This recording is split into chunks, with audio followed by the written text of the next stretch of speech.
Good day. Welcome to another session of Fog Accountancy Tutorials. Today we are going to look at intangible assets, IAS 38. Okay, so that is what we are going to do. Now, this is an international accounting standard that regulates intangible assets. So without wasting my time, let me take you through straight away through the scope, and then we go deep down to the very important points that you need to understand for the purpose of your exam and for preparation of financial statements. Okay. Now, what are intangible assets? First of all, let us look at this standard. The objective of the standard is to prescribe the accounting treatment for intangible assets. Okay. Now, let us look at the scope, including the exclusions. Now, I have already given these three, and so let me give it again. Non-current assets.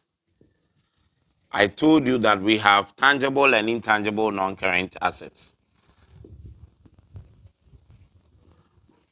And then with the tangible non-current assets, we have those that are owner-occupied. And then those that are for rentals and capital appreciation.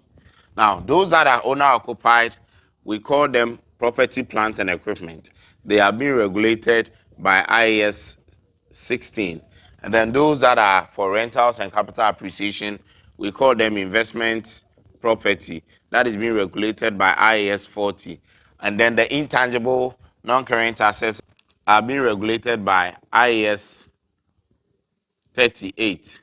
And that is intangible assets. And so we are already done with this and that. So we are going to look at intangible assets as our current one. Now, what are intangible assets? I'm going to define it in a very simple way for you according to the standard. Intangible assets are identifiable non-monetary assets without physical existence. I repeat, identifiable non-monetary assets without physical substance. I'll come back to this definition and then break it down well. But before that, let us look at the exclusions from IAS 38. What this standard does not talk about, or what type of intangibles are excluded from the scope of IAS 38. So let us look at exclusions from IAS 38. So I'll say exclusions from IAS 38. So now, we are saying that IAS 38 deals with intangible non-current assets. But we are going to look at some intangibles, even though they are intangible non-current assets, but they are excluded from the scope of IAS 38. Otherwise, we will be tempted to add all intangible assets as part of the standard IAS 38. Now, take note, I said that intangible assets, according to this standard, are identifiable non-monetary assets that have no physical substance. So let me put the definition somewhere here. Identifiable non-monetary assets without physical substance. So this is how the standard defines intangible assets. Identifiable non-monetary assets without physical substance. So it tells you that it means if we are breaking it down, first of all, we need to talk about identifiability. I'm going to talk about the attributes of intangible assets though, but in the definition, we have identifiability. So if the asset is not identifiable, we cannot classify it under IAS 38. And then it should be non-monetary, and this is why I come in. You know, we have investments or financial assets. We put our money into bonds, stocks, and then all those kind of monetary investment that we do. Now, we have known from the foundations of accounting that investment is a non-current, intangible non-current asset. But because of this clause, it does not permit those kind of investment to be part of IAS 38 because those ones are monetary assets. All those investments are financial assets. They are monetary assets, and therefore they cannot be part of IAS 38. IAS 38 says that the intangible assets that it's accepting as part of its scope are identifiable ones that are non-monetary. And so all monetary intangible assets are excluded. Identifiable non-monetary assets without physical substance. So without physical substance must come in because we are talking about intangibles. If it has physical substance, then of course it's a tangible asset. And that means we will be looking at other standards. So we are looking at without physical existence. Assets that are without physical existence are naturally called intangible assets. But there are some two clauses that we have added. They should be identifiable and they should be non-monetary. And that is it. Now, having understood the basic definition of intangible assets under this standard, let us look at the exclusions. And without a single doubt, the first exclusion I'll talk about is financial assets, what we call investments. So financial assets. Financial assets, even though they are intangibles, they are not part of the scope of IAS 36. They are covered by IAS 39, intangible assets recognition and measurement.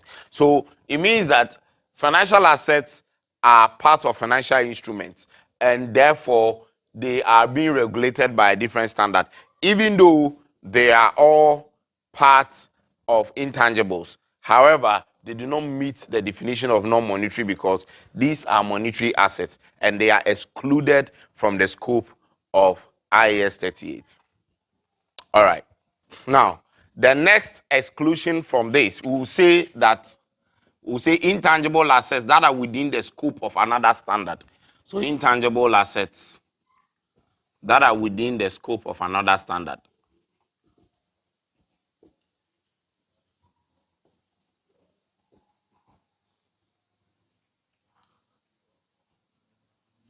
Now, it's very important that we make this general statement, okay, that intangible assets that are within the scope. Of course, the financial assets are also within the scope of another standard, but this is more like law.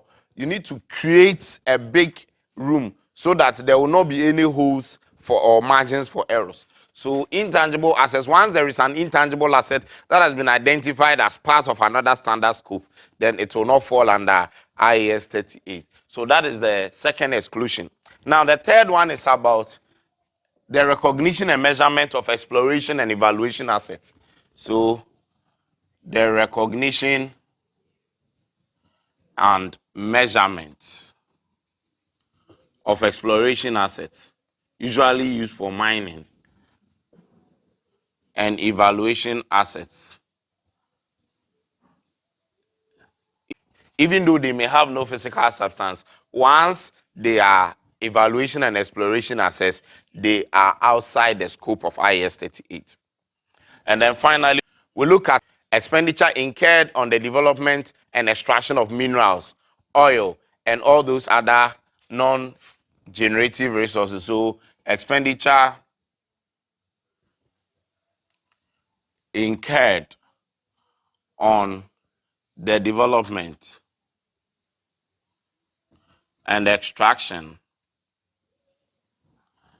of oil, gas, minerals, and similar non-regenerative resources. So if you are into the extraction of these kind of things, the mining companies, the oil exploration companies, the expenditure they incur on this kind of development and the extraction, all those expenditures are not part of the scope of IAS 38 just because they relate to this mining and other resources. But you see, as we move forward, we'll look at other research and development expenditures, and then we'll look at when they fall part of IAS 38. Of course, some expenditures, especially capital expenditures, can form part of IAS 38. But with this particular one that relates to these minerals, they do not form part of the scope of IAS 38. So just to limit your mind to the fact that when you are dealing with IAS 38 and you see these things, financial assets, intangible assets that are within the scope of another standard, recognition and measurement of exploration and evaluation assets, and then expenditure incurred on development and extraction of oil, gas, and other minerals. Those ones that I have mentioned are exclusions. They do not form part of the standard, the scope of the standard IAS 38. Okay. Now, having been able to understand the exclusions, now we'll look at some examples. Okay, so if these are not part, then what are some examples of intangible assets that form under this scope or that come under this scope. So we are going to look at some examples of intangible assets that fall within the scope of IAS 38. Okay. Okay, so we are looking at some examples of intangible assets that fall under this scope.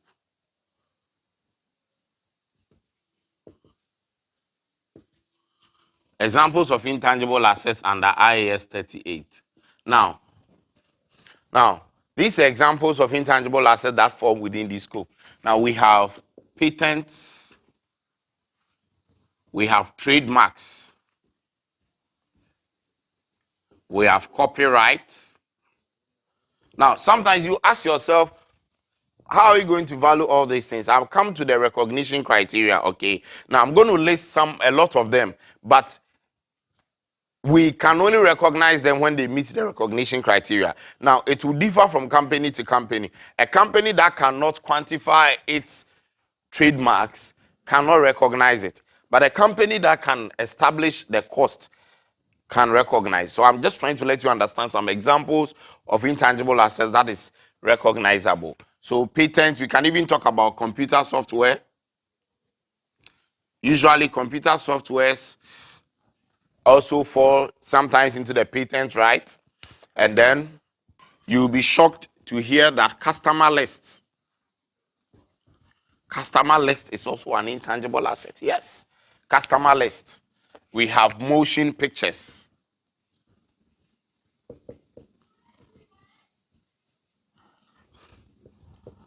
Now, what I mean by motion pictures, I'm talking about videos, motion picture films. And then you also be shocked to hear that customer loyalty is even an intangible asset. But you ask yourself, how do you quantify customer loyalty? Now, like I said, it depends. Now, all these things are examples, but not all of these things can be recognized by every company because of the recognition criteria, which I'm going to come to after this. I'm going to come to the recognition criteria as well. But before that, I want us to look at some examples, things that are possible that they can fall under these standards in your financial statement. So far as they meet the recognition criteria, you are permitted to add them. Someone is saying, you have not mentioned goodwill. Yes, of course, goodwill is also there. But goodwill, the reason why I am singling out goodwill, because goodwill is an intangible asset, it falls under IAS 38. But goodwill is a product of many of these things. Okay, you see that goodwill is a function of your good customer list, your customer loyalty, your great softwares that you use, and trademarks and patents that are strong. All these things are combining in the valuation of goodwill. And so that is why usually we do not mention goodwill in some of these things. But I'll come to goodwill in any case. I'll come back to goodwill because, yes, goodwill is also an intangible asset and it also falls under this standard.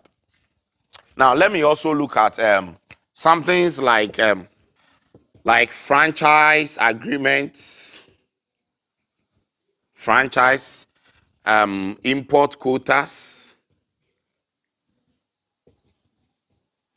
Now, all these things and etc. can fall under the standard of IAS 38. But the most important thing is that it's not just about it being an example that you are going to take onto your financial statement. They need to meet the recognition criteria.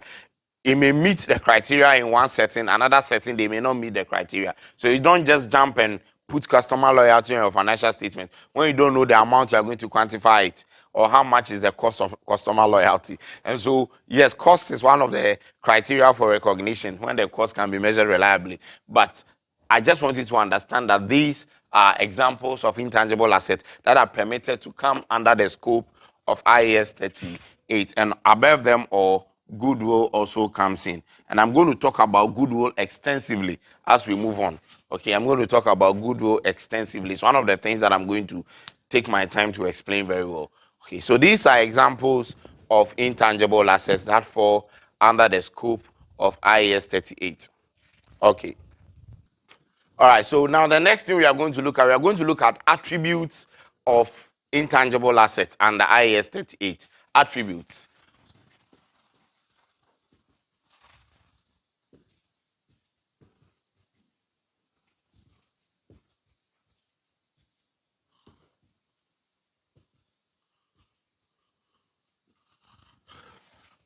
Now, when we talk about attributes, we want to look at what are the characteristics, what it should hold as its features before we can classify that as an intangible asset under the standards.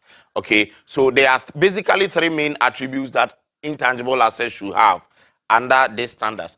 The first one is identifiability.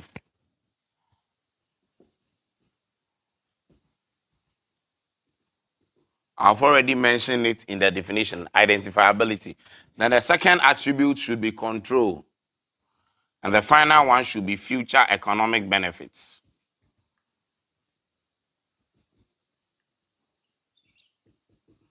So these are three attributes of intangible assets under IAS 38. Now, before we can call an asset an intangible asset and qualify it under this standard, it should be identifiable. So that is the first characteristic. And what do we mean by identifiability? It means that the asset should be separate, should have the capability of being separated from other intangible assets or other assets. You cannot say that, okay, you can't separate it from another asset. In other words, you should be able to sell it single-handedly without a combination of other assets. That is what I mean by identifiability. So it should stand out.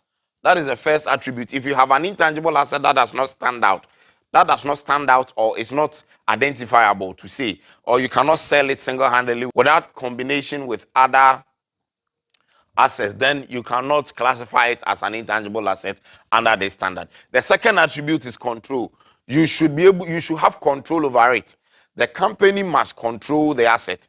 It should not be controlled by another entity. The entity in which you want to recognize that particular intangible asset should be an entity that has control over the asset. So there should be that kind of ownership and control before we classify it as intangible asset to be recognized.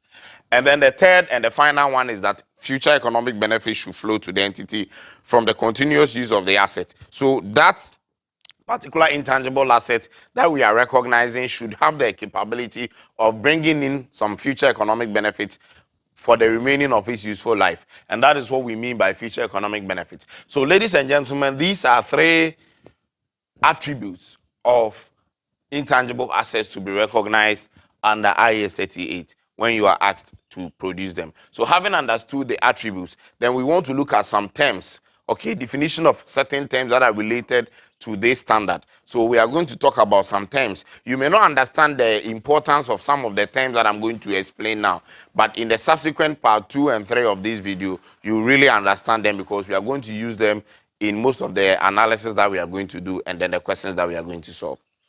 Okay.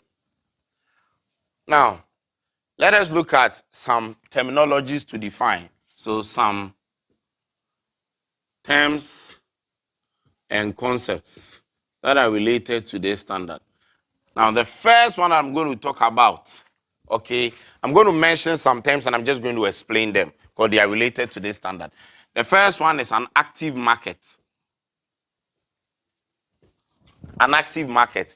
And you wonder, what is the essence of active market? We are going to talk about fair valuation in the subsequent video.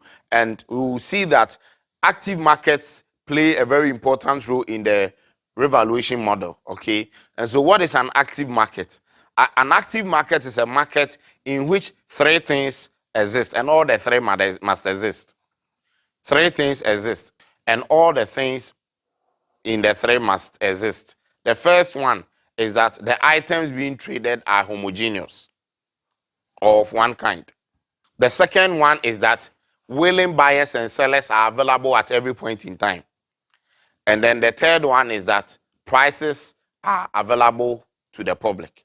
So these are the three things. An active market is a market in which these three things exist. One, the items being traded on the market are homogeneous. Two, there are willing buyers and sellers at every point in time. You always find them. And then the third one is that prices are made available to the public. These are the three attributes of an active market. And that is what we mean by an active market. So an active market has been defined. Please take note that I said three things exist in an active market. One, the items being traded are homogeneous. So an active market has these three things. Items traded in the market are homogeneous. And the second one is that willing buyers and sellers can be found at any time. And then the final one is that prices are made available to the public. So in other words,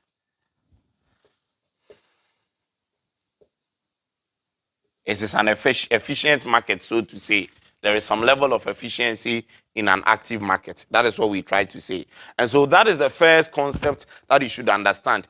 It may not be too relevant for what we are doing right now in this part one, but in the part 2 and 3, when we begin to talk about fair valuation of intangible assets, we are going to really understand why active markets are important. So that is the first concept. Now, the next concept that you should understand, I mean, most of them has been explained in the previous standards. The next one is amortization. Amortization. What is amortization?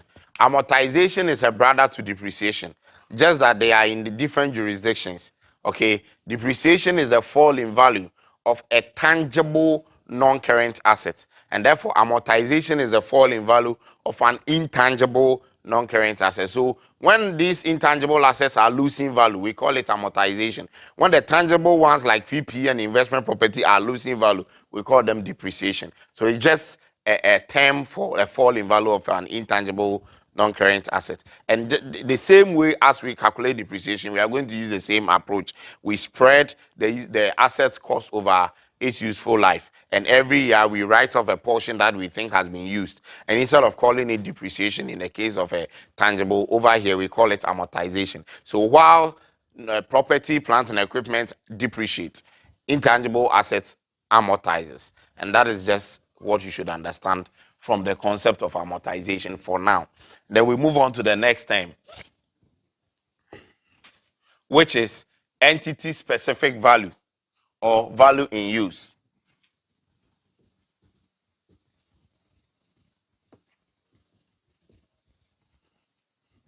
Or we call it the value in use. Now, the entity-specific value. The entity-specific value refers to the present value of the future cash flows that is expected to flow to the entity from the continuous use of the intangible asset. What do I mean by that? Now, we expect that as we continue to use the intangible asset, future economic benefits will flow. And so the cash flows that we estimate that year 1, we are going to get 5,000, year 2, 10,000, year 3, 5,000. Over the useful life of the intangible asset, we are going to apply the time value of money and discount it back. And once we are discounting it, we are trying to get all those value into today's terms, and then we add them up. We are going to get the lump sum, a value. So we can say that this is the amount of money that we are going to get from the use of the asset. And that is what we call the entity-specific value. So the entity-specific value is the present value of the future cash flows that is expected to flow to the entity from the use of the intangible asset. Having understood that, then let us talk about impairment loss as the next term. Impairment loss. What is impairment loss? Impairment loss has to do with the excess of the carrying amount of an asset over its recoverable amount. And you need to understand this very well. You can refer to our video on IAS 36, impairment, to understand this concept very well. So we have a recoverable amount for the asset, we have the carrying amount. When the carrying amount exceeds the recoverable amount, then we have an impairment loss. Of course, we have nothing like an impairment gain. I told you that it violates the prudence concept. And then also, let us look at two things together, research and development. So I'm separating them. Research is different from development. However, we write them together. Now, what do we mean by research? Research has to do with a planned and an independent and original investigation, okay, into a process or an activity in order to discover new knowledge or maybe a new technical knowledge or practical knowledge that you need in order to develop a product. Remember that research leads into development. So after you have acquired your research findings, you use the findings to develop what you want to do. So development has to do with the application of the research findings or research knowledge from the investigations that you have done. You apply the knowledge gained to develop a new technology or a new process that is going to make your work easier and then maybe increase your productivity for a particular product or production that you want to do. So research and development goes together. Whilst research discovers the knowledge, development applies what has been discovered. And they are two different things, but we write them together most of the times. And as we move forward to other parts of this video, we are going to deal with research and development as a serious subtopic where we are going to look at how they may or may not be classified as intangible assets according to the standard. So these are the terms that I want you to familiarize yourself with. The active market, amortization, entity-specific value, impairment loss, research, and development. So having been able to understand these six that are very important to what we are coming to do, let us now begin to look at the recognition and measurement of intangible assets. Okay. Now we are looking at the recognition and measurement. Recognition and measurement of intangible assets. And then let us begin with our recognition, and then we will look at the measurement of the measurement of intangible assets.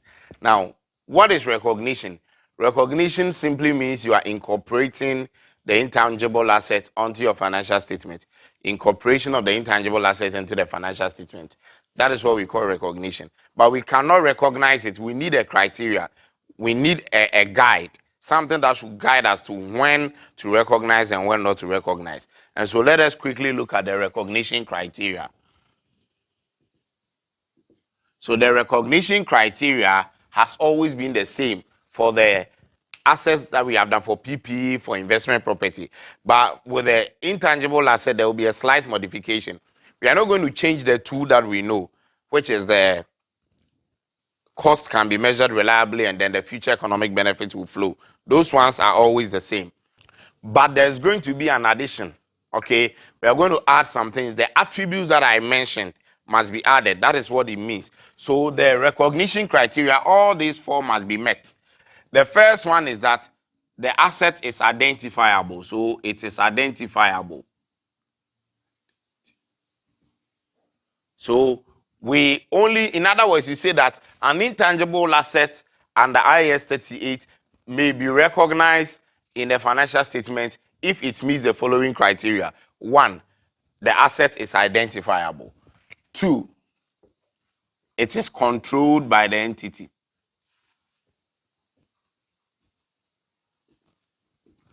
And then three, it is probable that future economic benefits.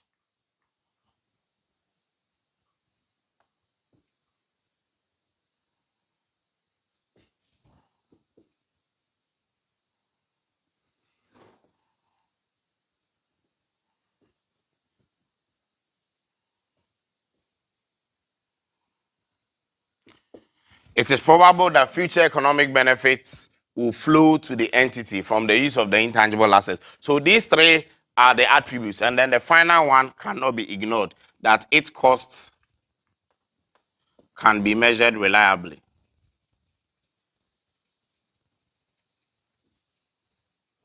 Cost of the intangible asset.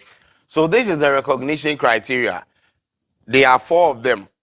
One, the asset must be identifiable. Two, it must be controlled by the entity. Three, it is probable that future economic benefits will flow to the entity. And that makes up the attributes. And then we add the final one. Fourth one is that the cost of the intangible asset can be measured reliably. So having been able to understand that these are the recognition criteria, then let us look at the measurement of intangible assets. Measurement of intangible assets. Now, as usual, we have two measurement approaches. That is the models. But before we look at that, it is always the same. We have two different types of measurement. We have measurement at initial recognition, and then we have measurement subsequent to initial recognition. So let me call it subsequent recognition measurement.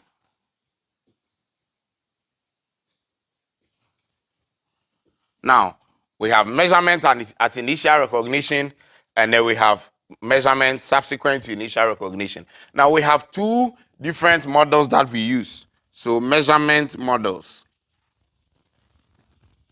which you know them already. The cost model and the revaluation or fair value model. Now these are the two models that we use for the measurement.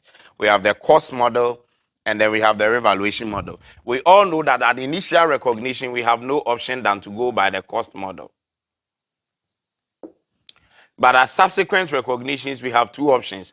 We either go by the cost model or we go by the fair value model or the revaluation model.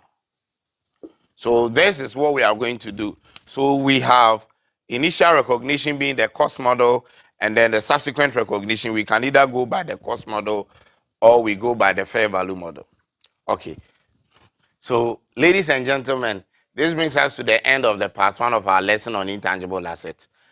We are going to bring the part 2 shortly, and in the part 2, we are going to look at the cost model. This time is more detailed than what you think. So we are going to look at the components of cost, and then we'll look at the exclusions from the components of cost under the IAS 38, just as we did for PP. And then we are going to take some questions on that. And then afterwards, we'll look at the subsequent recognition, and then we'll look at how to deal with the fair value model as well. And then we'll look at other videos where we'll look at research and development expenditure, the criteria for recognition of those ones, goodwill, and all other related factors to the IAS 38. Remember to subscribe to this channel if this is your first time. Share this video. Let others also have a benefit. Now, until we meet again for the part 2 of this video, it's bye for now.